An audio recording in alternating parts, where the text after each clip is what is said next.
Hi everyone, I'm really pleased to be joined today by Airflow's Ian Palmer, who is the Head of UK Specification, and also Carolyn Newton-Brown, who is Head of UK Reseller channel. Is that correct? Fantastic, yeah. So, great environment here in High Wycombe, so we'll jump straight into it. So, Ian, what is High Wycombe known for? Well, I'm going to say Airflow and our Airflow measurement devices, because one of the first and most earliest product we've got here is our manometer, which you'll probably see later. Right. And yeah, I mean, in general, manufacturing is what High Wycombe's quite well known for, in particular furniture. But yeah, as well as mechanical and electrical products. Anything about football you wanted to mention? Yeah, well, obviously, yeah, we've got the Wycombe Wanderers football team as well, which I think a few people would be familiar with. So, Ian, with 10 years in the ventilation industry, what advice could you give people that are watching on how to get into this sector? Well, it was a strange one for me, because I kind of fell into it, originally working for B&Q on the same industrial estate as the company that I then went to, VES, ventilation equipment supplier. Okay. And yeah, I mean, from day one, I really didn't have any basic knowledge on ventilation. So yeah, it was all new to me. It started by sort of learning the basics of how a fan works and everything. So yeah, I'd say you don't have to necessarily have the experience to get into it, but you've got to be prepared to start sort of from the bottom, and then, you know. So if a young person wanted to get into manufacturing, would they be advised to a specific module at a college course, or go and work for a merchant first, and then for merchant get into a manufacturer? Yeah, I think if they want to go and do a course, it would be an engineering course, a mechanical and electrical engineering course would be the best to get into, help get into business. This, of course, is technical specification. I guess the sales side. The sales would side, be different. yeah. Well, if you look at sort of my background, KBB, you know, working for some big bathroom manufacturers and some big brands, it's a shame really I didn't know what I know now then, and how ventilation is so important in the kitchen and bathroom industry, and it was just overlooked. And this is what I'm trying to change with my team. Yeah, I guess we're trying to encourage more people to join KBB, but it's where the journey starts. Is it apprenticeships? Is it a case of being, as you said before, working from the base and working your way up? But where would you start if you wanted to get to work for a manufacturer, per se? We, as a company, are currently, we've got quite a lot now, haven't we, on apprentices. We do look for young talent. I think that's the easiest way of saying it, is young talent. Work experience is another one, yeah, absolutely. But I think we've tried on the sales side with, I think sales is something you either love or hate. It's a bit Marmitey, if you can name brands, obviously.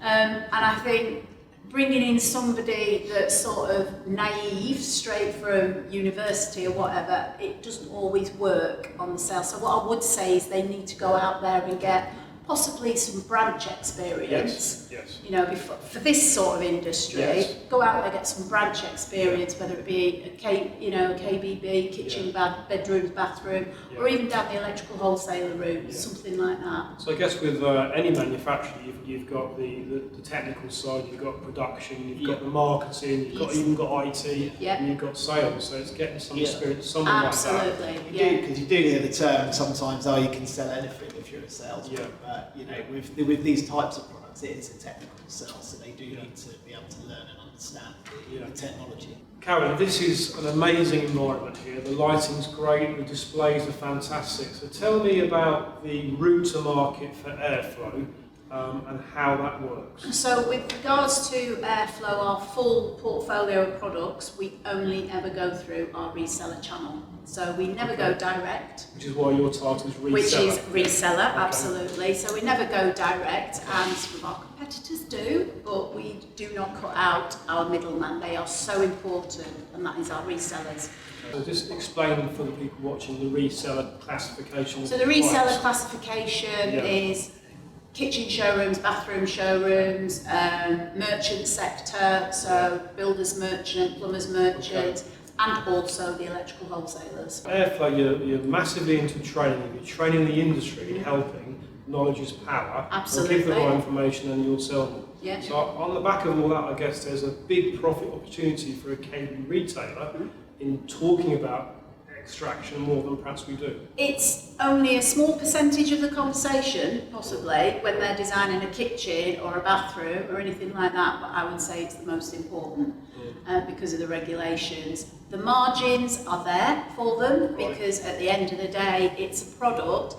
Some, you know, we do the good, better, best if necessary. Course, you know, that is available for them. We do style and design. That's available for them. Yeah. So if someone's looking for all of this, Yeah.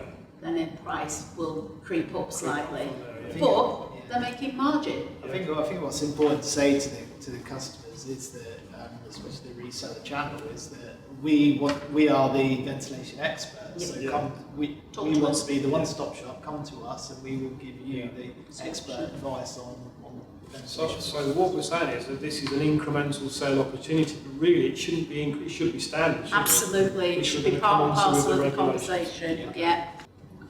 Here's the big message. Yep. So we know from the 15th of June the building regulations have changed, and my question here is whose responsibility is now to inform people of that change, and how are Airflow recognising that change and trying to support the dealer base? Well, I'll take that one aside. I mean, the regulations obviously have changed as an overall, so it's to do with the whole building. But the main focuses for Airflow have been on Part F, which is for ventilation. You've got volume 1 and volume 2. Volume 1 is for dwellings, volume 2 is for buildings other than dwellings. Okay. We've also focused on Part L, which is the conversation of fuel and power. Right. Again, you've got the volume 1 and 2 there. Yes. And a brand new Part O, overheating. Right. So we've taken that upon ourselves to learn and become the experts and to give advice to our customers on those regulations. Right. And yeah, going back to your question, we've kind of taken it upon ourselves to be responsible for giving that information to our customers. But it is down to the installers as well. Is there a fact sheet that a dealer or a customer can download and explaining what these changes are that you provide? Or is there a point of sale for a showroom? What can people get hold of to understand it more? So we've done a number of things. We have our own knowledge base on our website, so they can quickly go. Customers can quickly go on there and search for keywords and search for sort of quick little snippets and bites of information about the regulations. We also have our own presentations that we're able to give to customers, as well as CPDs that are accredited. Yes. So you're the manufacturer, and you're explaining this is a real need to understand this change. Yeah. But who's checking it, and do people get fined? It should be down to the building control body to check. It's your local council. Yes. Building Correct. Yeah, but the installer should do those first initial checks as well. Okay. And they should also be testing the fans and the ventilation equipment to see that it's meeting at least the minimum standards. So that'd be the minimum. So you've got a developer level, but you've also got the basic KBB bathroom retailer who's fitting a bathroom, and perhaps in most cases wouldn't think about the fan extraction rates to the space in the room. Yeah. But obviously you've got that as a big opportunity to understand. But my question really is, if you're a KBB retailer and you forget to do it, am I going to get my hand slapped? Yeah, basically. Yeah. COVID has accelerated these regulation changes. Right. You know, there's been talk of them for ages and ages. You know, I've been with Airflow 7 years, and we've been talking about these regulation changes. You know, how we can make sure that people are installing more correct ventilation that's fit for purpose. That's the key, fit for purpose. And COVID's come along, and you know, rightly or wrongly, it's accelerated these regulations coming into place a lot earlier than what we anticipated. What I would say though is, at the moment, we're finding that if you are designing, it's easy for you to just put a fan in. You know, we're on the software, we're on Fusion 2020 software, so they could actually do a design of a kitchen or a bathroom and put the fan in. And select it. And right, and then they can on show it to the okay. customer that it's not ugly, it's not obtrusive or anything like that, but it's an essential part of what they're doing. What I would say, you know, you're going to have some electricians that will just carry on doing what they've always done. Right. And what will happen is building control will make an example of somebody. Yeah. And that's when people will sit up and take notice. And it will be at the cost, because it will be a fine. I think what people have to remember is that the word regulation is law, so it's not a guideline. Yeah, You know, absolutely. there is guidelines out there which It's can law. or can't be followed. So what are really the repercussions of poor ventilation? What's the negatives if for a household if it's not done properly? Well, we always reiterate to our customers that you've got to be thinking about the health and well-being of the occupants. So yes, obviously things that are going to get damaged inside the building, if you haven't got the right extraction or if you haven't got any extraction, then number one, it's in your wet room, so you've got the build-up of mold, mildew. That can obviously So breathing issues potentially. Yeah, you can Absolutely. breathe in mold spores, and that You're triggers asthmatic. things like Asthmatic, Carolyn, that's allergies, skin good point, disorders. So there is all these sort of horrible things, and then you've got the daily pollutants that are in the home anyway. So let alone like all the moisture build-up, you've also got daily pollutants like your VOCs, your CO2, all this stuff coming off the furniture and the cleaning materials. Because houses are made nowadays more environmentally sound, aren't they? So there's less airflow through window gaps. Just make them and door airtight. exits and Yeah. airtight. But then the airtight. regulations get tighter. Right. If the buildings are tighter, then obviously, like you say, you've got less natural air coming in and out of the building. So again, you need to make sure that the ventilation. So Ian, I'm a bathroom retailer, and I'm selecting a model for my project. So I'm playing devil's advocate. So I'm looking at the options, and I've got one for £19.99, one for £29, one for £49. I'm going to choose a £19.99, but I don't know much about it, and that's going to make me more margin potential on the project. Yeah. What should a retailer be thinking? There's a reason why it's £19.99, and that's usually the components that they're made up of. There's been cost savings somewhere, that's all I can say. So the performance is not necessarily going to be adequate for the regulations. And the key is now, when it's installed, it has to be tested. So it has to be tested with the correct instruments. The other key is it has to be registered with building control. Randomly come and test your fan. So what we're saying here is that are we saying it's down to the bathroom retailer or their installer to test it before the project's signed off? Yeah. And potentially it could be a further test by building control. Because one of the mistakes. It's surely not on an individual bathroom price, it's more for apartment schemes or housing developments. Absolutely. It could be for an RMI individual market, as well. I mean, projects. one of the biggest mistakes is that you read on the packaging what the fan can do, and you're not actually checking what the install performance is. So you could be looking, the fan could say it does 15 litres a second, but if you've got to add a little bit of duct to that and then a grill on the outside, these all add pressure to it, and the fan can then no longer meet the minimum requirements, which is the 15 So I'm a litres. retailer, I could ring you here and I could give you my measurements of the room, and you could give me the right calculation and the right. Well, not just proposal that, model. our retailers have access to software on our website called Select Air, whereby they can actually go in, it's free, it's on our website, you know, they can go in, they can put all the measurements in, how much ducting, how many bends, how it's, you know, whether it's going through the ceiling, whether it's going through the wall, and it will calculate and offer you the products that are fit for purpose, that will do So what's somebody supposed to do for the could leak. ring technical here, or they could go onto your website. Easy, if you sat in a showroom, it's easy, Yeah. just quickly type it in, you know, you've got a design in front of you, type it in, and then you can choose on style and design then, Right, yes, there's the options. as the options, because it'll list everything that will do what it should do. Okay, so the big thing that you mentioned before, Ian, was about the testing of the appliance once it's fitted. So how does a retailer's installer test? What apparatus is there available to do that? Because quite honestly, that to me sounds like a big cost for a retailer to perhaps have to absorb? Yeah, not necessarily. If you have a piece of equipment, there's lots of different pieces of equipment out there to airflow measurement devices to measure the. So you guys would sell the measurement device to your customers, or you can hire it out. Okay. Yeah, you know, we offer it we can offer it as a service where we can go out to sites and we do the testing. Do that as well. For our contracted clients, we do that anyway for them. And this, what you guys are saying, Stowe, this is now legislation. Absolutely. Yeah. So, This is a serious conversation, guys. It's a market changer, isn't it? Yeah. This is, Because one of the biggest changes, after then you've done all the testing, you have to write it, whoever's doing the testing, the installer, the builder control body, once they've put those figures down, they need to supply that to the homeowner as well, and the homeowner has to have a copy of that. Is there homeowner and building control. There's 2 copies. Is there standard documentation? Yes, and it's part of the And regulations. who provides this standard It's documentation? all downloadable. From? It's all down gov.uk.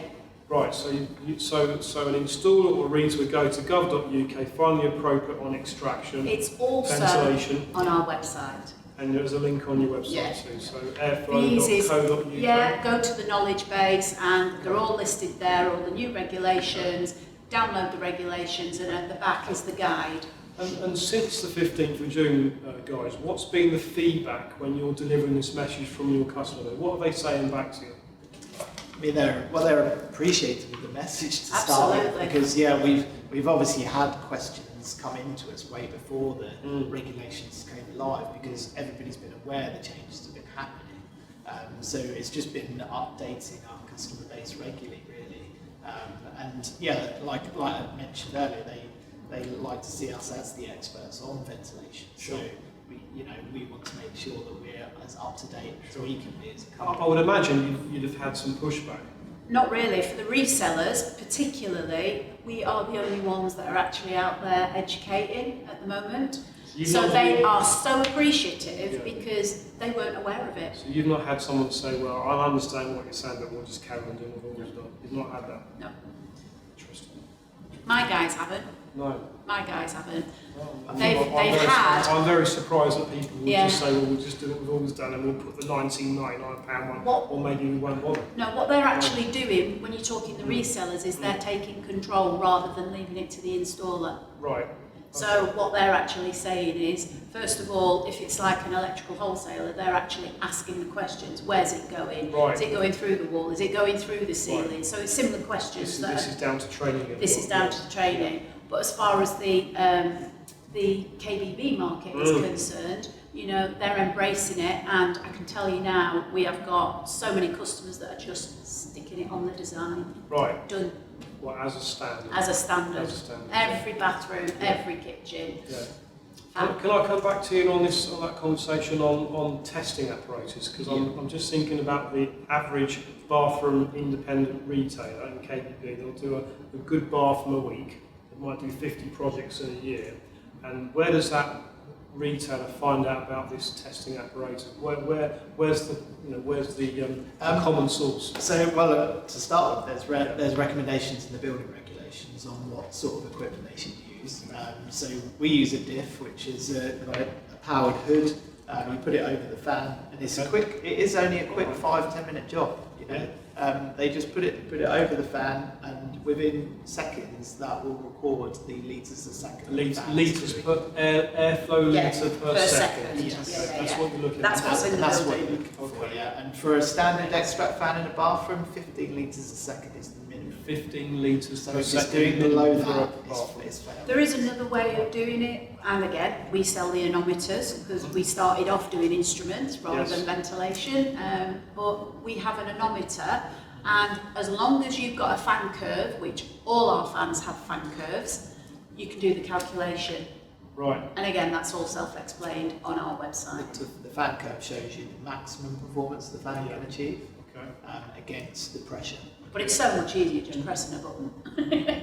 Absolutely. So and you guys would hold either virtually or here training sessions to understand all this. Yeah, definitely. Yeah, I mean, this is what this facility is used a lot for. As you can see, it's an ideal place to do the training on the ventilation equipment and the industry. So Yeah, we hold CPDs here, we hold NIC, IC training here. We bring customers along, and customers can hold their own meetings here as well. So again, just to make it as a positive spin on the conversation we've had for the last few minutes, is really there's a profit or a margin opportunity for a retailer to embrace it properly and offer the solutions and the options to the customer, and again educate the end consumer at the same time, but actually make some money out of it. No, well, they're gaining more respect from that as well. If they're also reiterating the knowledge and key points that we're giving them. Yeah, if the retailer's educating the consumer and then the competition aren't doing that, they may come back to that retailer and buy that project, the whole project, just because of ventilation potentially.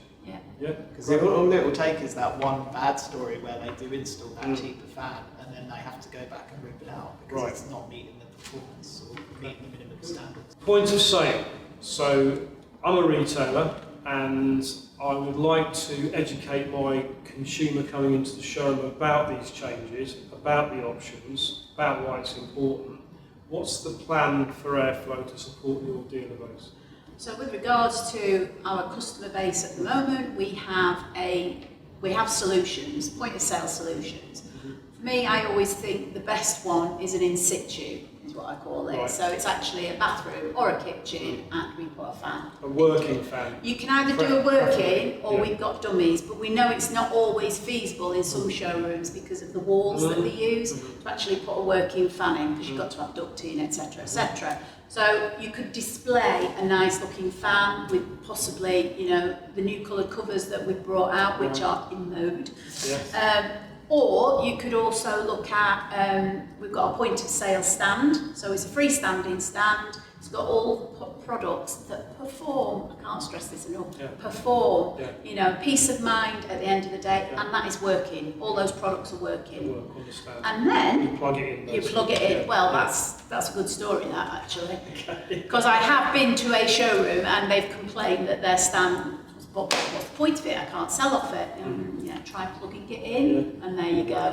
Oh yeah, look. So what actually happens now is we don't just send the stands out. My guys go in and actually do the full training session on how you can sell features and benefits on these stands. On the stands, is there any content that a consumer can read about why it's important? Yeah, it explains where a fan goes, the different zones, because I don't know whether you know, the audience know about the different zones in a bathroom for electrical equipment, basically. So it explains which fans go where, and that is key. And then the rest of the products that are on there, all tick boxes.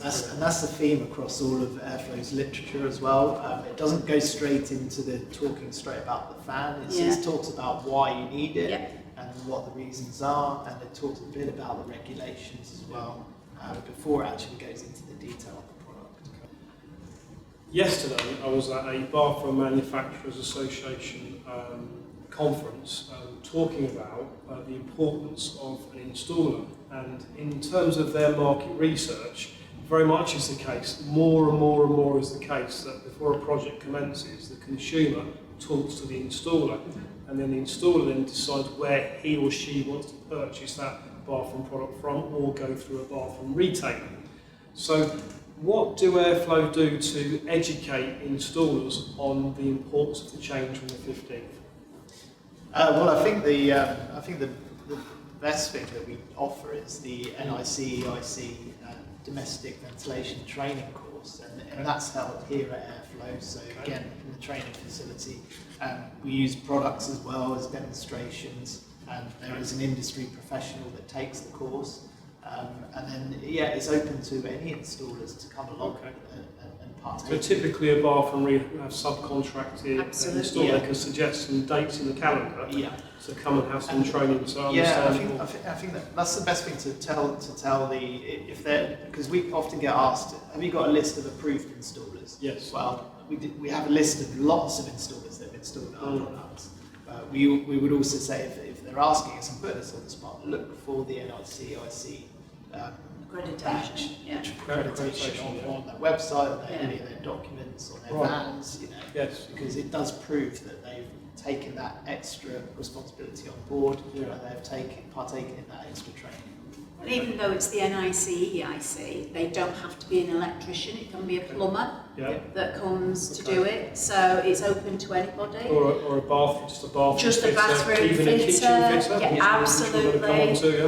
You Yeah. know, all the dates, we upload all the dates on our website. All you need to do is go to the NIC. It's down at the bottom of the page. Click on that, gives you the dates that are available. Obviously, there is a cost because it is NIC accreditation. Right.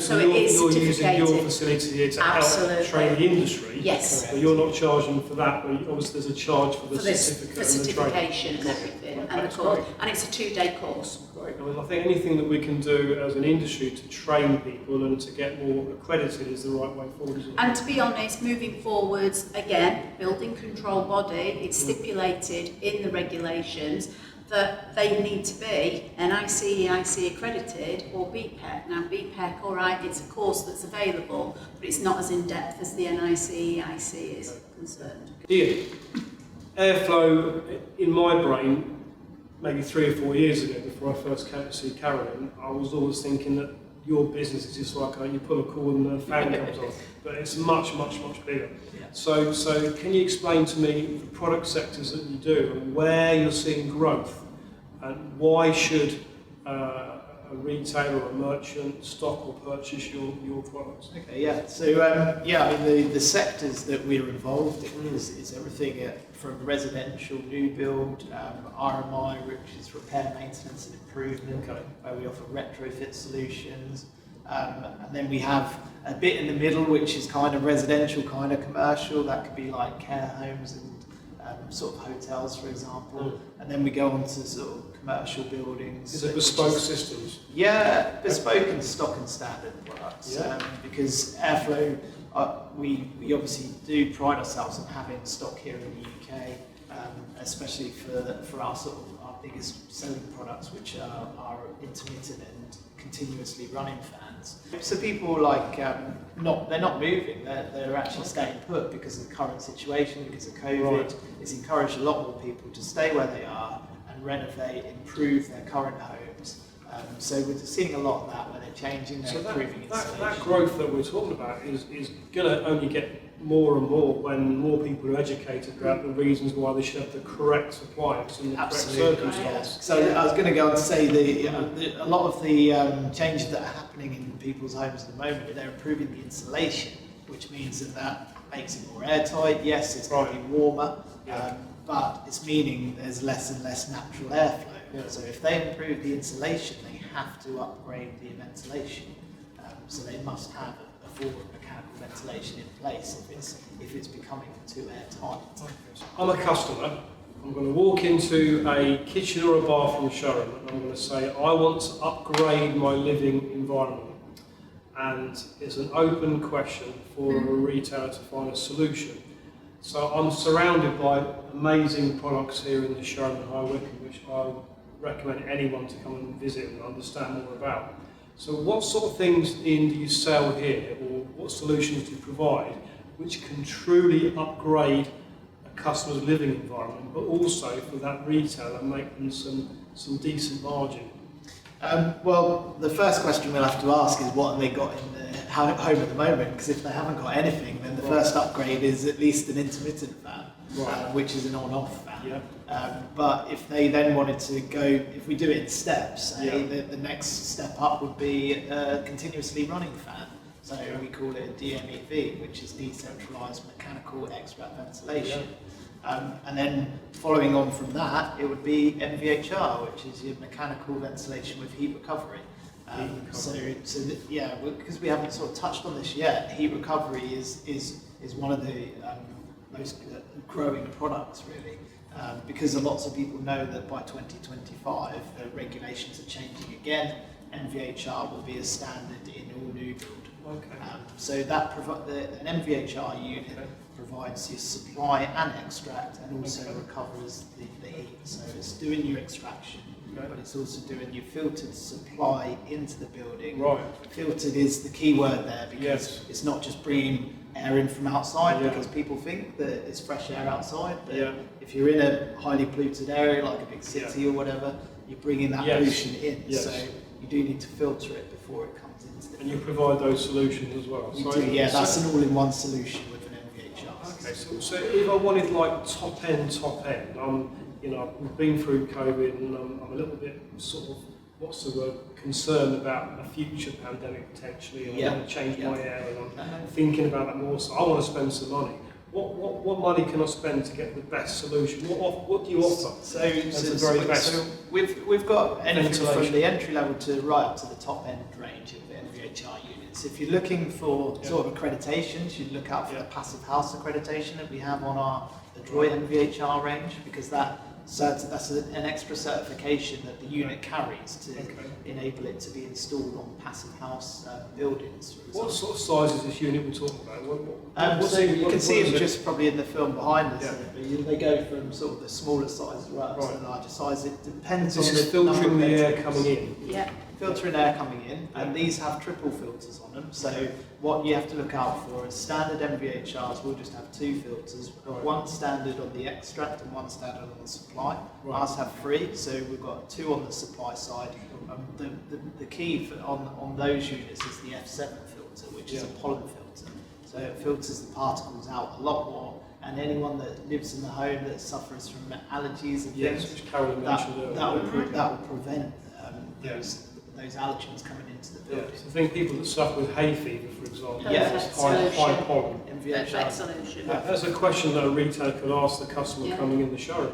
Do you suffer from asthma? Do you have allergies in terms of hay fever? And if the answer is yes, well, have you considered having this? Yeah, and I think it's important, obviously, to mention about the heating, rising bills and everything. Right. So with the heat recovery, obviously that recovers the heat in the winter time. So during the summertime, it will bypass. So don't worry, it's not going to overheat in the summertime. It's an automatic process. And they also have the built-in CO2 sensors, so it's all run on the CO2 levels. Which is so throughout the day, it's all automatically running up and down. So it means when the building's unoccupied, it's not going to be running flat out, wasting loads of energy and costing you loads of money. It'll run right down, so it's just running at a trickle rate. And then when the building is fully occupied, it speeds up the fan, speeds up the ventilation. So the message really is you need to come here if you're a retailer to really understand it and feel it, to be able to talk about it confidently. Definitely. That's what we're saying, isn't it? Is what we're saying. I'm a retailer, I'm doing some indirect contracts. I've got a project of 24 houses which I'm supplying kitchens and bathrooms for.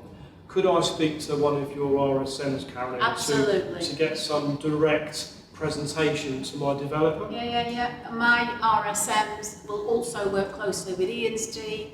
So if it's a project of 24, we'll get the spec guy in front of your customer. What about are we becoming more space age with design for extraction? Yes, well, I mean, one of the biggest changes we've done recently, we now have an app with our fans, so you can actually download the app off the App Store, and you can talk to our Icon Smart fans. You can use them, you can access it on your phone, on your tablet again. And that seems to be the way sort of technology is going. Everyone wants to control everything on their phone and from their tablets. So if you look at the trends in the the KBB market, it's smart. Showers, lighting, now ventilation. Ventilation too, Okay. Could I talk to you both very specifically about the kitchen market, about the average kitchen retailer would spend a lot of time talking to their customer about their extraction hood above the hob, but probably have very little time or probably don't realise they need to be talking about additional extraction. So could you just explain why that's important? So with regards to a kitchen hood, so if it is an extraction hood, so it's going through the wall, it's extracting it out, it needs to do 30 litres a second. 30 litres per second. Now that's minimum. Minimum. So what we have found, and that is literally going to KBB and looking through brochures and actually asking some of these kitchen hood manufacturers, where are your fan curves? Because to actually check that it does 30 litres a second with using the anemometer, the cheaper version, not the push a button version of testing, you can't do the calculation to see how it performs. So with that in mind, you will have to put a 60 litre fan in. So to supplement the... Because you can't test it. Right, and that's going to be regular, that is regulation. Regulation now from the June. 15th of For a June. new build developer, that's, or to look at your existing. Correct, if you're replacing. So an average household wouldn't need to necessarily change what they've got in a panic today. But No. if you're having your project changed by a retailer, or you your need to be bathroom looking changed, at their that's the ventilation. retailer's responsibility, is that the right word? I would say, So now check for this extraction for that It's space. the traceability of it. So, Traceability. you know, you've got to, what I always say is you've got to be a responsible supplier, whether it be the design, you're supplying a design. At least if you've had that conversation with the customer and you've said to them, well, I don't want it, make sure they've signed that design because they're going to be held liable because it's the property owner. The property owner. It's going to be held. It's important to mention there is another solution available as well here. So obviously we're talking here whether I have to have a separate extract above the hob, like I do as standard, and then another extract fan doing 60 litres a second, but they could have a MVHR unit again, mechanical ventilation with heat recovery unit, above the hob.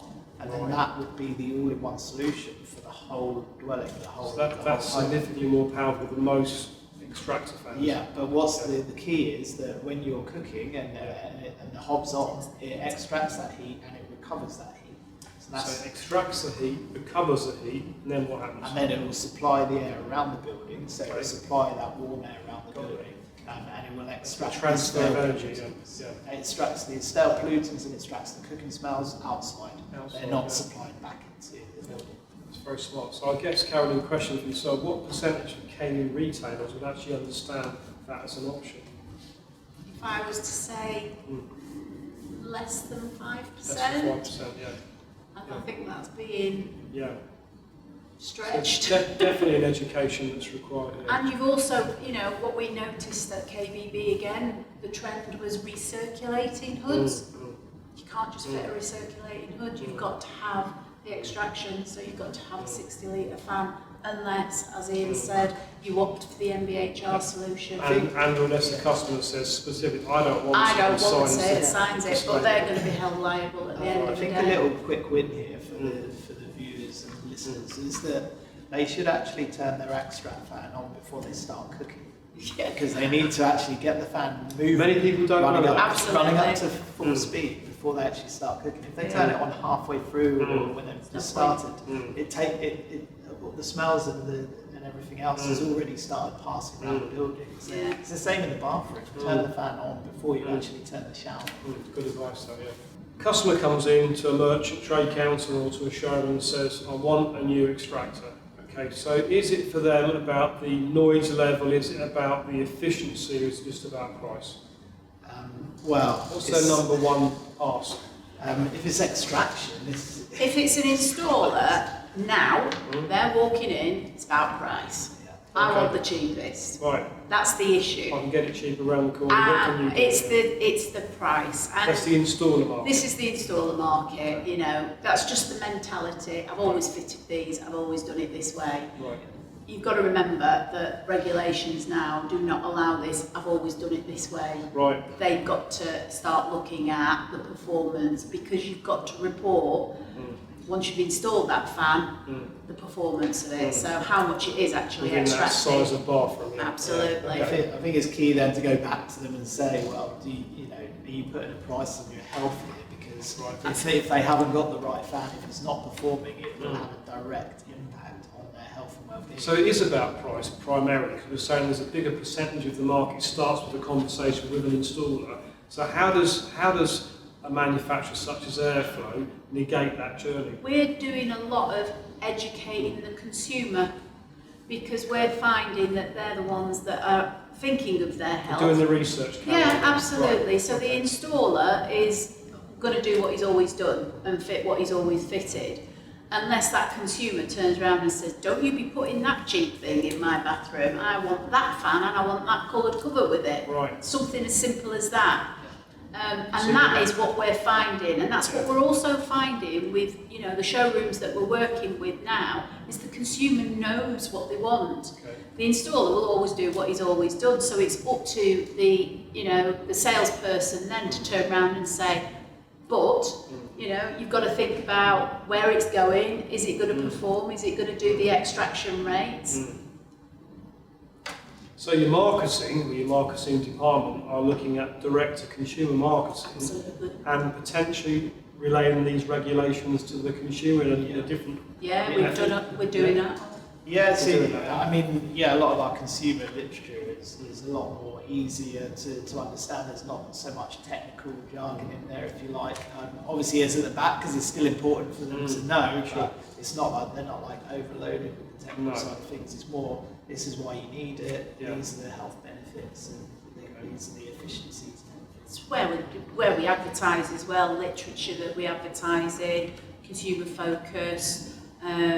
You know, our website is, I don't know if anyone's actually been on the website, but I encourage you to do so, because it is all very nice, if you will. It's not too technical. It's, you know, it's showing the products at their best, if you will. So could a retailer refer the website to their consumer for further research? Yeah, absolutely. Appreciating what a retailer needs to keep control of the site, but it's a reference. It's a reference point, absolutely. Customer comes and everyone's an expert nowadays. That's how it well, works. that's because of the internet. Of course they do. Of course they do. So At the end of the day, it's there as reference. So you're saying, Carolyn, your website is quite consumer tailored, so it's easy to get information. It's not too technical. Yeah. What sort of courses do you run to help train the trade? Yeah, I think we've covered that earlier, but like the NIC, EIC courses is one of the main ones, but we also do CPD accreditation courses. Yeah, okay. So there are CPDs that we offer REBA and CIPSI accredited. So they help anyone that's coming to partake. So architects and so forth.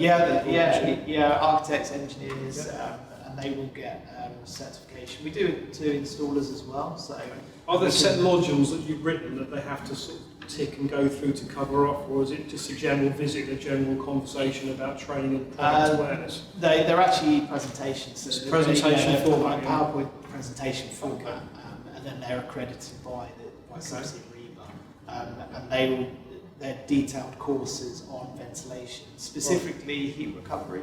But we cover off the latest regulations as well in them. And if they come and sit through one of these courses, or if we go to them, which we can do as well. What about if there's a large national retailer that would like to use your facilities for a sales meeting, incorporate a bit of training? Would you allow that? Can I answer that? Only because I look after the resellers, just so that you're aware. This facility is available for all our resellers to use. They can come in, they can have their sales meetings here. The conference room caters, if you have it like a classroom style, about 80 people. I don't think there's going to be 80 people, but all I'm saying is it's a comfortable environment to be in. And all we ask for is an hour of their time. Right. Just to do the top level stuff as to why they need to be talking ventilation. So if there was as we said before, it could be a small retailer, it could be a large multi-site retailer. This is a prime location in High Wycombe. There's not going to be a charge for that, Carolyn, so that makes perfect sense to utilise the facilities. Absolutely, and again, you know, my sales team are quite happy to bring the customers here, do a bit of education, you know, it could be a bit of lunch depending on what time it is, or early breakfast, something like that, and at least they're walking away with something, understanding about ventilation. Yeah, good. All things training. So what do you guys do here for your own employees to continuously develop? Well, as most companies, we have lots of ongoing training, if you like. Product training is probably the number one, because we're innovators here at Airflow, so we are always bringing out new products and new technologies. So that is sort of the main, and then we're better to get training than up here in these facilities. But we also do general training. I mean, Carolyn and I are working on the sales training bits and pieces for our teams at the moment. But then we've also got the rest of the staff. We do annual reviews with everybody. This is the whole entire company. Yes. And there's always the chance for the employee to say to us what any training that they've recognise they might need. Yeah. And then we also would say to them any training we recommend that we think that they might need, and then we can work together to do that. So anecdotally, we hear from many people in KBB that the market is still busy and that pent-up demand. People had money during lockdown, they couldn't spend it, and they're now spending it still, potentially for the rest of the year. Would you guys agree with that in the feedback you're getting from your customers? Yeah, I think so. In general, like we touched on earlier about the retrofit side of things, people have got a lot more time at home. People are working from home now and not considering sort of moving for some time. So they're looking at improvements, and ventilation comes under that. So yeah, one of the things we have noticed is that there has been an increase in existing properties, if you like. And I'd agree with that on the reseller channel. You know, that's where they're finding the majority of their business is coming from on ventilation. Is, you know, it's the remedial work, which is great. So the KBB market for you, Carrie, is still exceptionally busy. You're still seeing high demand and high volumes from your dealer base? From my dealer base, yes. Yeah? Yeah, absolutely. Where, how far ahead do you think that will continue? I wish I had a crystal ball, I really do. I personally get involved in some industry conversations whereby we get research from the Construction Leadership Council, and that information gives us sort of trends as to what's going on, and they're saying the RMI market is still on the increase and it's foreseeable into 2023. Right, that's positive. That's positive. So we keep talking about this. And obviously the biggest key driver of late has been the regulations. Absolutely. Yes. Again, the more we talk about it, the more people which is are going to understanding. help yourself and potentially your competitor, I guess, at the same time. Yeah. I always ask this question on the movers and shakers, and definitely you guys are movers and shakers because you're making a change, you're helping with a change in the industry, so that category is definitely correct for you too. So, can you provide an amusing story, your point of your career hasn't got to be when you've been working here, Ian, but some point where you experienced something quite amusing that we could all learn from watching today? Yeah, I think it's quite a nice question actually, because ventilation is quite a serious topic. It's nice to sort of end on this. But yeah, just thinking a funny story off the top of my head is, a previous company I'd worked for went out to a site visit because a customer had been complaining that their fan wasn't supplying enough air in, or wasn't supplying any air in at all. They could hear it working, but not actually feel the air coming in. So after a quick investigation, we found outside that the grill, the mesh, and the filter had all been completely clogged up. Almost a full bird was sort of inside it. Right, so a bit of cleaning that out and completely clearing it. I think it was even completely replaced with a new one, a new mesh, and then hey presto, the supply fan worked absolutely fine. So it was just because it's just because it was having to pull out, and something was completely blocking the air that it was pulled in. So we can learn from that by before you call out the engineer, check the basics. Exactly that. Carolyn, what would you say your number one would be? Going off similar to what Ian's talking about, actually, I was at Grand Designs and it was a customer that came up to me and it was, your fan's rubbish, it's not working, and I'm like, before we get technical and talk about the fan, can I just ask first of all, which fan it was? It was one of our best sellers, the Icon. Whereabouts, is it the bathroom fan, kitchen? Oh, it's the bathroom fan. So what have you got in the kitchen? We haven't got one in the kitchen, right? Okay. So can I just ask, where does your air come in? Because, and again, I don't know whether your viewers and listeners are aware of this. It's a complete system in the home. So, your ventilation is in the wet room, so that's your kitchen, your utilities, your bathrooms, and then obviously you've got trickle vents in the windows, so that's where your air's coming in. You're supposed to have undercuts under the door so that your air moves about freely in the building. So we got talking to this customer, and we were doing the explanation of the air and all this, and it was like, so can I just ask you then, where is your air coming from? Do you live in a box that's got rubber walls, basically, because there's no air coming in? Right. And it was, no, we've got trickle. Do you have trickle vents? My husband glued them shut because they're drafty. Right. Right, what about your vents in the wall? Insulation behind them. Well, before you start accusing us of our fans not working, I think you need to look at where your air's coming from first. Yeah. The woman actually got in touch with us afterwards. She rang downstairs, our customer services, and explained that they went in, they unstuck everything, they changed everything, and lo and behold, the fan was working. The fan there works. There you go. And you've got to remember that because it wasn't getting the right sort of air, it was becoming noisy because it was having to work harder.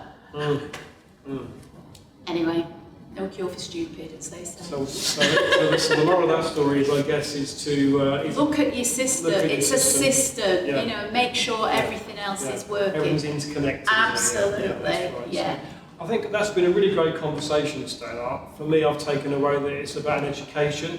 It's definitely an education. I think the more education we provide, I think the more people have a better, healthier environment. And that's what makes the world go round, isn't it? Absolutely. So it's really, really important. Yeah. So, Carolyn Newton-Brown, Ian Palmer, thank you very much indeed. Thank you very much, Simon. Thank you for watching today. If you'd like to give us a thumbs up on what you've watched today, please press the like button. If you'd like to subscribe for future notifications, press the subscribe button. And if you want notifications of our new content that's coming soon, please hit that bell icon. So thanks for watching, and we'll see you again soon.